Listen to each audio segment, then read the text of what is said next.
Hola a todos y bienvenidos de nuevo un día más a mi canal. Hoy vamos a hablar sobre la gentrificación. Es un término que soy consciente que es bastante controvertido, pero he decidido traerlo al canal porque tiene que ver con urbanismo y tiene que ver también con inversiones inmobiliarias. Lo vamos a ver, lo vamos a analizar desde el punto de vista de la inversión inmobiliaria y cómo podemos utilizarlo para maximizar, digamos, la revalorización de nuestras inversiones. Vamos a ver qué es un proceso de gentrificación y qué no es. Vamos a ver las fases que normalmente atraviesa un proceso de gentrificación y vamos a aprender a identificar un barrio que se encuentre en proceso de gentrificación. Cabe destacar que no todos los procesos de gentrificación son iguales, pero sí hay ciertos indicadores que nos pueden dar la pista sobre un cambio que se esté sucediendo en un barrio y que pueda afectar al sector inmobiliario. Así que si te gusta el vídeo, no te olvides de dejarme un like y empezamos. Bien, lo primero, saber de dónde proviene el término gentrificación. Proviene de la clase social histórica inglesa denominada gentry, que era una composición mixta entre clase baja y media nobleza, ¿vale? Era algo así como la hidalguía española y la primera vez que se utilizó el término fue en los años 60 por una socióloga que estaba estudiando los cambios sociales y urbanísticos que se estaban dando en el Londres de la época. Durante años se ha intentado buscar un término español que reflejara todos los matices de este proceso, pero sin embargo en julio de este mismo año la RAE decidió registrar como palabras tanto el verbo gentrificar como el sustantivo gentrificación. La gentrificación es un proceso de regeneración, de revitalización urbana de un área de la ciudad previamente deteriorada o de bajo perfil socioeconómico, que implica la llegada de un nuevo sector de la población que empieza, como digo, a regenerar, a revitalizar este área. Implica también la llegada de nuevas empresas y, por supuesto, de inversión tanto pública como privada. La gentrificación es un proceso que se da de forma natural, no es un proceso llevado a cabo por las administraciones públicas en un inicio, y lo que sí podemos decir es que en todos los casos es un proceso que conllevará un cambio significativo en el sector inmobiliario de la zona. No hay que confundir el proceso de gentrificación con los procesos de regeneración urbana que se dieron en las ciudades modernas con el objetivo de sanear las ciudades e incluso ampliarlas, creando los famosos ensanches para las burguesías de la época, ya que en estos procesos normalmente intervenían muchísimo más las administraciones públicas y además se daban en un contexto social, histórico y económico totalmente diferente. Los procesos de gentrificación son muy caóticos y muy difíciles de acotar y de buscar un patrón en todos ellos. Es decir, que un proceso puede tomar muy distintas formas. Por ejemplo, un barrio obrero se puede convertir en un barrio de clase alta, pero también se puede convertir en un barrio de clase media muy relacionado con el ámbito o la escena cultural. Un barrio histórico pero céntrico se puede convertir en un barrio muy turístico y una zona antigua muy industrial y obrera puede acabar siendo un barrio bohemio muy destinado a artistas o puede llegar a ser un barrio para la clase media alta. En definitiva, y como os digo, un proceso de gentrificación siempre tiene una zona previamente deteriorada, con una clase socioeconómica más baja y un sector de la población que se fija en las bondades de ese área, bien sea porque es una zona muy céntrica, porque es una zona muy auténtica y deciden empezar a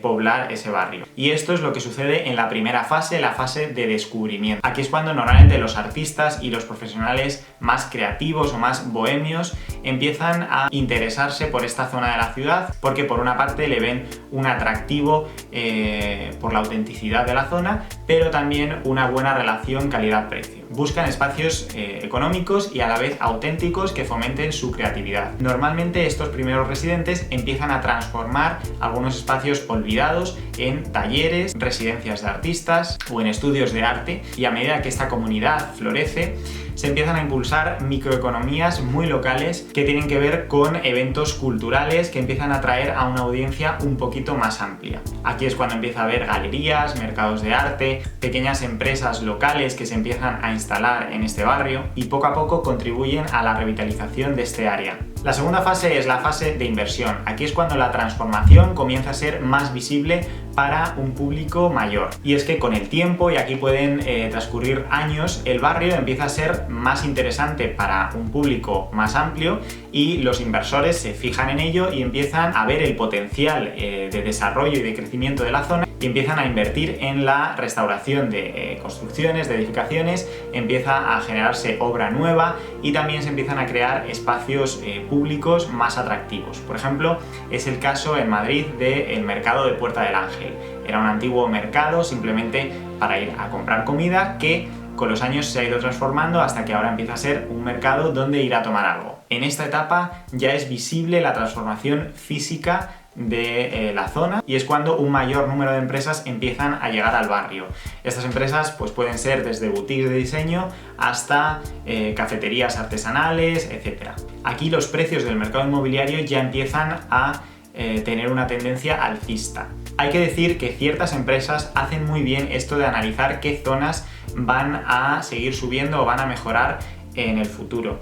Por ejemplo, una en la que yo me fijo mucho es una panadería que se llama Levadura Madre. Es una empresa que me vengo fijando desde hace unos años que normalmente siempre abre un local, suelen ser locales muy chiquititos, en zonas de barrio, porque las zonas céntricas ya las tiene controladas, pero han empezado a abrir en zonas de barrio que normalmente tienen potencial, digamos, o que ya se está produciendo un cambio en el perfil socioeconómico de la persona que vive allí. Normalmente siempre están en las mejores zonas de barrios un poco obreros. Yo me fijo mucho en este tipo de cosas porque nos pueden poner sobre aviso de qué zonas debemos empezar a mirar o empezar a estudiar. Y la tercera y última fase es la fase de estabilización, la fase de madurez y de asentamiento. Y es que cuando transcurren los años, la gentrificación avanza y entonces la estabilidad se convierte en el tema central.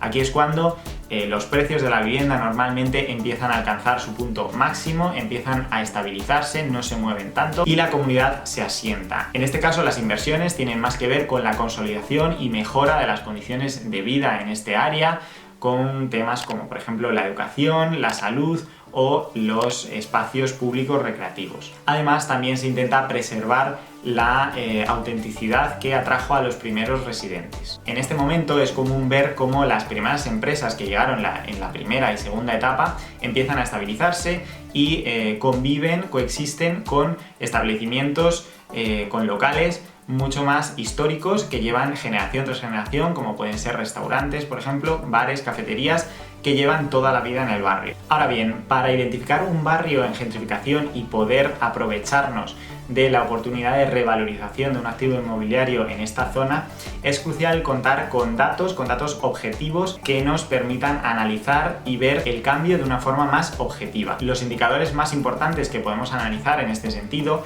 son la tasa de crecimiento poblacional, el aumento de las inversiones inmobiliarias, puedes observar los datos sobre la inversión inmobiliaria en el barrio. Esto incluye el número de nuevas construcciones, el número de reformas y también el número de proyectos de desarrollo urbanístico en curso. La variación en los precios de la vivienda, cambio en el nivel de ingresos medios de la población de este área, evalúa la cantidad de viviendas vacantes o en desuso en el área. Una disminución en esta tasa normalmente indica una mayor demanda. El número de empresas nuevas y comercios en crecimiento. La calidad de las escuelas y de los servicios educativos también suele ser un indicativo de un proceso de gentrificación. Cambios en la demografía de la población, por ejemplo, cambios en la edad, cambios en la etnia, mejoras en la accesibilidad y en el transporte público del área. Y también podemos ver el índice de desarrollo humano. Es un índice que podemos buscar en cualquier ciudad y en cualquier barrio y es un indicador compuesto por diferentes factores como son la población, la demografía, la economía, la educación, la salud. Podemos analizarlo en diferentes momentos,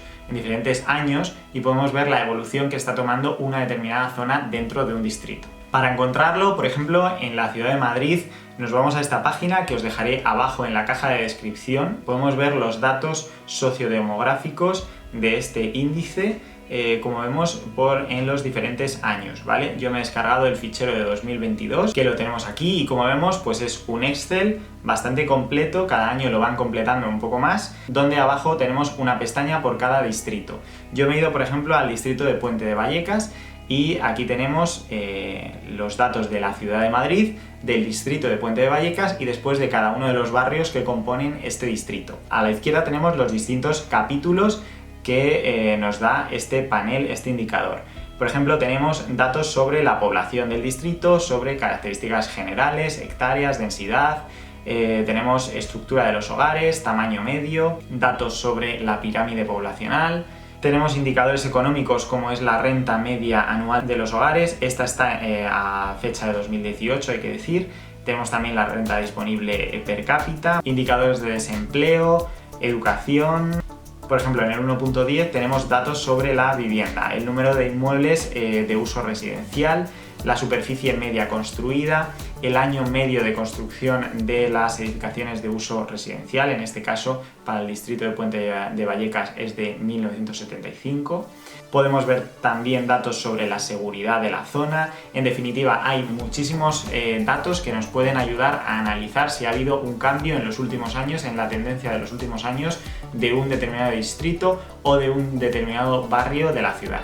Y con esto llegamos al final del vídeo de hoy. Si os ha gustado el vídeo, no os olvidéis de dejarme un like, que me ayuda bastante, compartir y dejar en comentarios si alguna vez habéis vivido un proceso de gentrificación en vuestras ciudades, si lo habéis vivido de cerca y cuál es vuestra opinión al respecto. Si consideráis que ha sido positivo, también me interesa conocer vuestra opinión sobre zonas de vuestras ciudades que podáis pensar que están empezando un proceso de gentrificación o que están en el proceso en alguna de las fases que hemos visto. No dudéis en dejarlo en comentarios, podremos debatir al respecto. Por último, deciros que si os gusta el contenido del canal, no os olvidéis de suscribiros para no perderos ningún vídeo de las próximas semanas. Y dicho todo esto, un saludo y nos vemos el próximo jueves.